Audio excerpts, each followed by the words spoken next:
Hello, I am Shahnawaz Shamim, Associate Professor Chandrashekhar Singh college of pharmacy. आज हम जो topic discuss करने वाले हैं वो है बारबीचुरेट्स। बारबीचुरेट्स अलग अलग कैटेगरी में यूज होता है। सेडेटिव, हिप्नोटिक्स, एंटी कन्वल्सेंट, बहुत सी ड्रग्स यूज होती हैं और हम डिस्कस कर। बारबीचुरेट्स जनरली सेडेटिव हिप्नोटिक्स के तौर पे यूज होता है, लेकिन जब से बेंजोडाइज़ेपिन आया है उसका यूज थोड़ा कम हो गया है। बारबीचुरेट्स एक्ट करता है सीएनएस पर और ये इफेक्ट करता है गाबा से बाइंडिंग, गाबा रिसेप्टर पर बाइंड करके, और ये गाबा की ए सब यूनिट पर बाइंड करता है, गाबा ए रिसेप्टर पर बाइंड करता है। बेंजोडाइज़ेपिन टारगेटेड साइट पे ये बाइंड नहीं करता है, ये बाइंड अलग साइट पे करता है, और जब ये बाइंड करता है तो गाबा गेटेड क्लोराइड चैनल ओपन हो जाता है, इससे क्लोराइड का इन्फ्लक्स होता है, और जैसे ही क्लोराइड का इन्फ्लक्स होता है इसमें, तो ये गाबा माइमेटिक इफेक्ट देता है और सीएनएस डिप्रेशन कॉज करता है। ये है जनरल स्ट्रक्चर बारबीचुरेट्स का। देख रहे हैं आप, 2 नाइट्रोजन है, 3 कीटोन और 3 कार्बन। तो यहाँ से शुरू होगा नंबरिंग 1 2 3 4 5 एंड 6। आप देख रहे हैं कि 6 मेंबर रिंग है और ये 5,5 डाई सब्स्टिट्यूटेड बारबीचुरिक एसिड्स होता है। इससे हमको पता चलता है ये एसिडिक नेचर का है, और एसिड जो होती है पुअर वाटर सॉल्युबल होती है और गुड लिपिड सॉल्युबल होती है, जिसके वजह से ये पुअर वाटर सॉल्युबिलिटी देता है, यानी हाइड्रोफोबिक इन नेचर होता है एंड लिपोफिलिक इन नेचर होता है। और ये जो 2 हाइड्रोकार्बन अगर हम इस पोजीशन पर जोड़ दें या सल्फर आइटम जोड़ दें, यहाँ पर सल्फर और यहाँ पर 5th पोजीशन पर 2 हाइड्रोकार्बन जोड़ दें, मतलब एल्किल डेरिवेटिव्स, तो हमें मिलेगा और भी lipophilic compound, lipid soluble compound. और सेकंड पोजीशन पर सल्फर ग्रुप जोड़ दें ऑक्सीजन को रिप्लेस करके, तब भी हमें मिलेगा लिपिड सॉल्युबल कंपाउंड।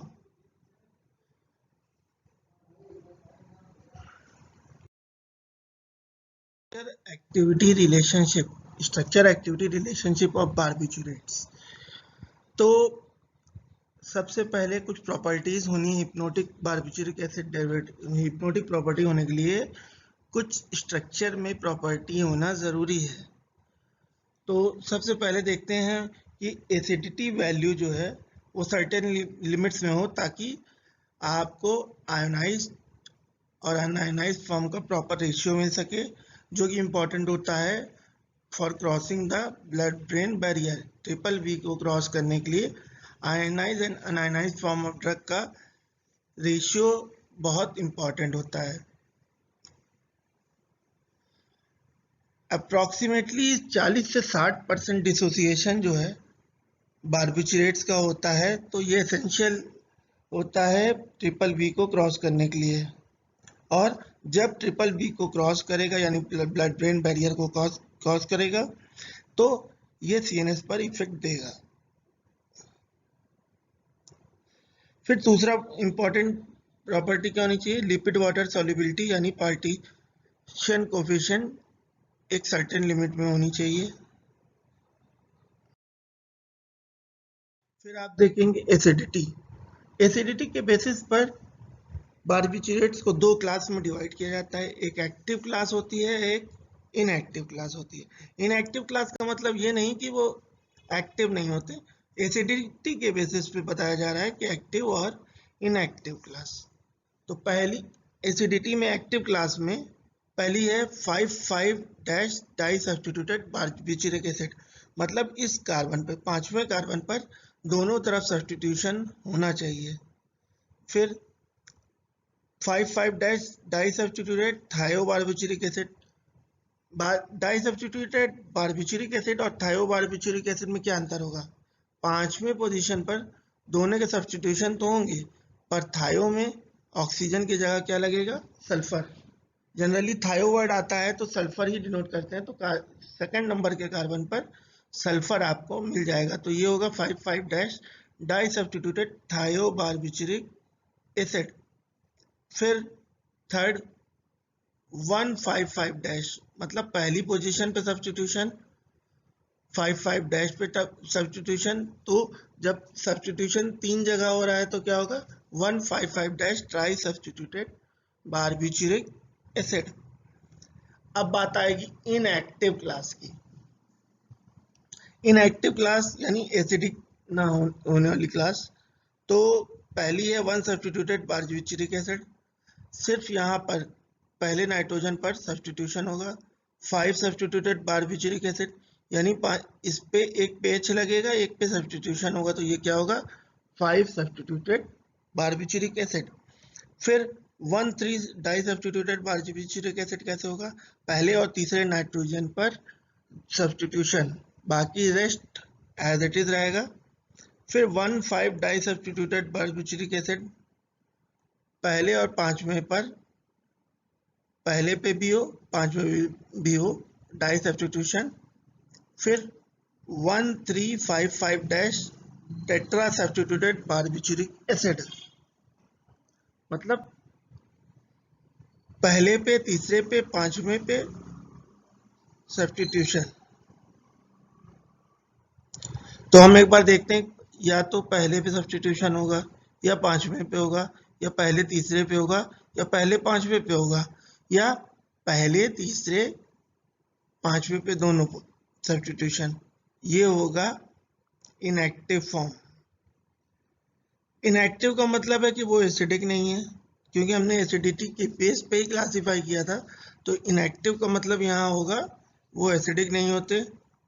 ये जनरली मेटाबोलाइज होने के बाद एक्टिव होते हैं और ट्राई सब्स्टिट्यूटेड कंपाउंड बनाते हैं, 155- ट्राई सब्स्टिट्यूटेड बारबिचुरिक एसिड बनाते हैं, जो कि एसिडिक इन नेचर होता है।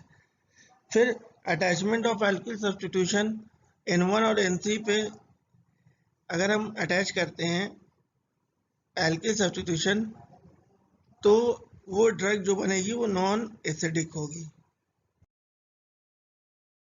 फिर दूसरा पॉइंट हमने देखा था लिपिड वाटर सॉल्युबिलिटी। एक बार हमारा एसिडिटी वैल्यू क्राइटेरिया जो है सेटिस्फाई कर ले, तो हम देखते हैं पार्टीशन कोफिशिएंट सही दे रहा है कि नहीं, एक्टिव है कि नहीं। ये स्ट्रक्चर है बेसिक, ये एसेंशियल होता है हिप्नोटिक एक्टिविटी के लिए, या इस तरह से कहें कि ये फार्माकोफोरिक स्ट्रक्चर है हिप्नोटिक एक्टिविटी के लिए। जो C5 पर दोनों सब्स्टिट्यूएंट में कार्बन की संख्या यानी कार्बन के नंबर 6 से 10 होने चाहिए एक्टिविटी के लिए। हिप्नोटिक एक्टिविटी पाने के लिए कार्बन के नंबर 6 से 10 होने चाहिए। 6 से 10 इन द सेंस इधर और इधर दोनों को मिला के 6 से 10 के बीच में। 7 से 9 कार्बन अगर हैं तो ड्यूरेशन ऑफ एक्शन रैपिड होगा, लेकिन शॉर्ट ड्यूरेशन उसकी कितनी शॉर्ट होगी। फिर बात आती है 5 से 7 कार्बन है तो इंटरमीडिएट होगा और ड्यूरेशन ऑफ एक्शन ठीक ठाक होगा, इंटरमीडिएट। और चौथे पे अगर 4 कार्बन है तो स्लोएस्ट ऑनसेट ऑफ एक्शन होगा, लेकिन ड्यूरेशन ऑफ एंगर लॉन्गर होगा।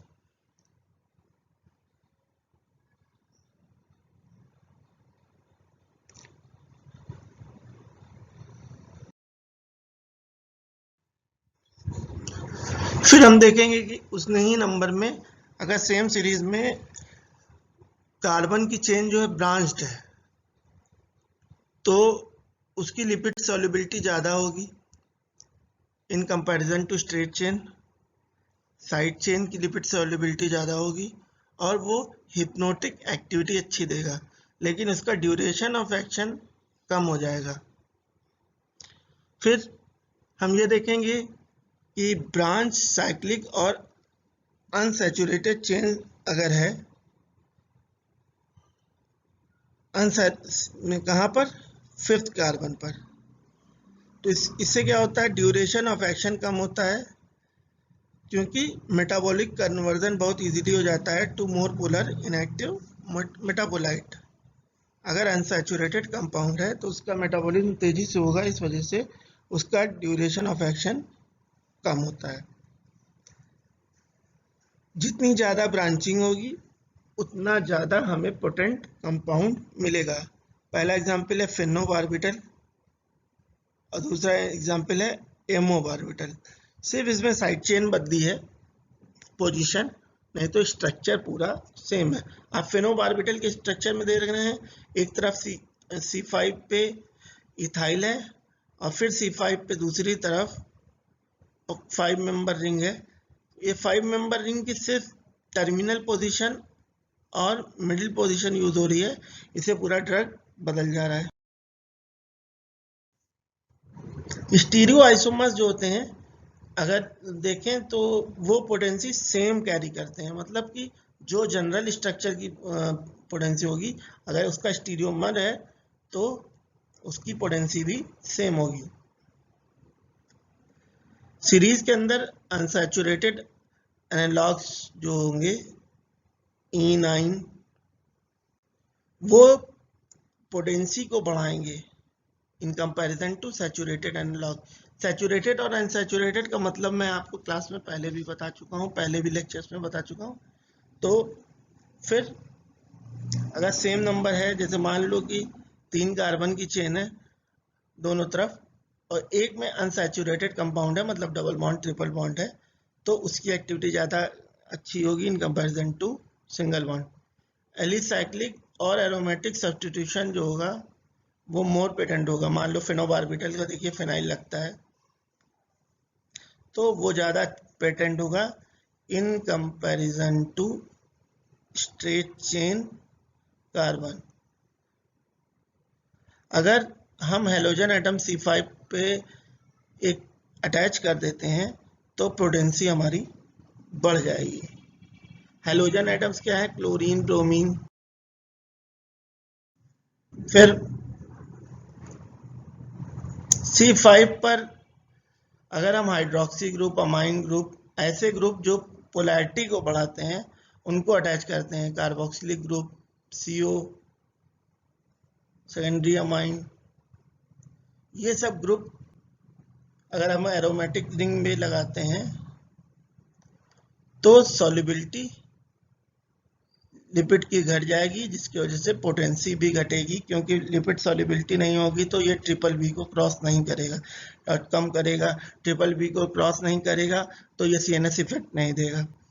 फिर बात आएगी, अगर पहले और तीसरे पोजीशन का एल्काइलेशन कर देते हैं तो एल्किल ग्रुप लगने से हमने पहले ही देखा था कि नॉन एसिडिक ड्रग हो जाती है और ये देती है shorter onset and duration of action, जिसकी वजह से एन मिथाइल ग्रुप क्या करता है, एसिडिटी वैल्यू को कम करता है, जिसकी वजह से शॉर्टर ऑनसेट ऑफ एक्शन मिलता है। अगर हम ऑक्सीजन, ये जो दूसरे कार्बन पर, सेकंड नंबर के कार्बन पर ऑक्सीजन है, इसको हम सल्फर से रिप्लेस कर दें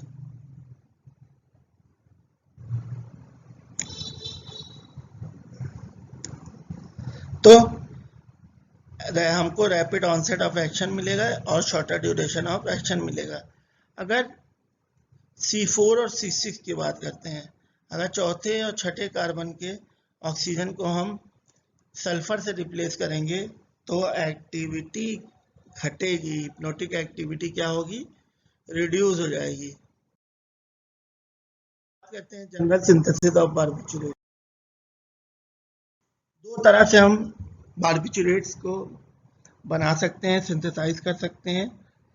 पहला है यूरिया और मेलोनिक एसिड की रिएक्शन। आप देख रहे हो NH2CO NH2 general structure urea का होता है, इसी तरह से मेलोनिक एसिड भी उसी स्ट्रक्चर फॉर्म में है, COH CH2 COH। तो आप ये देख रहे हैं कि यूरिया और मेलोनिक एसिड जब रिएक्ट करेंगे आपस में तो यहाँ से वाटर मॉलिक्यूल 2 निकलेंगे और हमें मिलेगा क्या, बारबिचुरिक एसिड। आप ये देख रहे हो कि अमाइन से एक हाइड्रोजन और कार्बोक्सिलिक ग्रुप का OH ग्रुप, ये दोनों निकल के कंबाइन करेंगे और बनेगा क्या, बारबिचुरिक एसिड।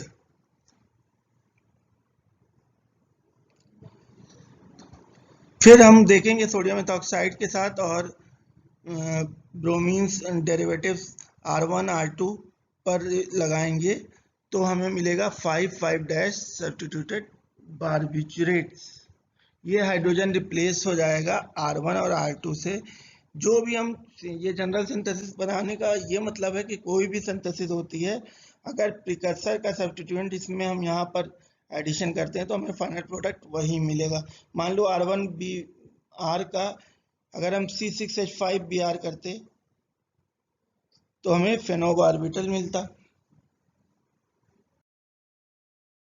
प्रोसीजर है बारबिचुरिक एसिड का सिंथेसिस का क्लोरो एसिटिक एसिड से। जैसे कि हम एसिटिक एसिड का स्ट्रक्चर जानते हैं, वो होता है CH3COH। एक हाइड्रोजन हम क्लोरीन से अगर रिप्लेस कराएंगे तो हमें मिलेगा 2 क्लोरो एसिटिक एसिड।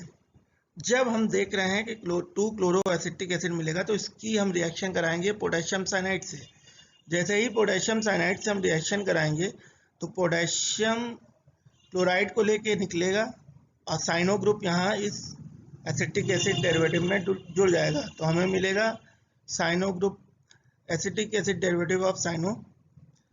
फिर हम इसकी हाइड्रोलिसिस कराएंगे, रिडक्शन होगा और साइनो ग्रुप कन्वर्ट हो जाएगा हमारा COH में। तो यहाँ हमें मिलेगा मैलोनिक एस्टर। फिर मैलोनिक एसिड हमें मिलेगा यहाँ पर, और फिर हम इसकी सोडियम इथाइल अल्कोहल और H2SO4 से रिएक्शन कराएंगे तो हमें मिलेगा मैलोनेट, मैलोनिक एस्टर हमें मिलेगा। इस मैलोनिक एस्टर की रिएक्शन हम सोडियम एथॉक्साइड से कराएंगे तो हमें एक सब्स्टिट्यूएंट मिलेगा डेरिवेटिव के तौर पे इंटरमीडिएट। हम उसकी रिएक्शन यूरिया से कराएंगे। यूरिया का स्ट्रक्चर जानते हैं, NH2CO NH2। जैसे ही हम यूरिया से इसकी रिएक्शन कराएंगे तो ये साइक्लाइज हो जाएगा और 2 मॉलिक्यूल C2H5OH के निकल जाएंगे इस रिएक्शन से और हमें मिलेगा 5,5 डाई सब्स्टिट्यूटेड बारबिचुरेट्स। तो हमें यहाँ पर देखना है कि 2 तरह से रिएक्शन होती है। पहली रिएक्शन मैंने बताई, दूसरी भी बताई। मैं इसलिए इस जनरल रिएक्शन को यूज कर रहा हूँ कि आप कोई भी डेरिवेटिव हो इस RBr और R1Br पर चेंज कर दिएगा, बाकी आपका सब्स्टिट्यूशन बदलेगा और रिएक्शन सेम रहेगी। तो इस तरह से हम देख सकते हैं बारबिचुरेट्स की synthesis. For watching this video, thank you.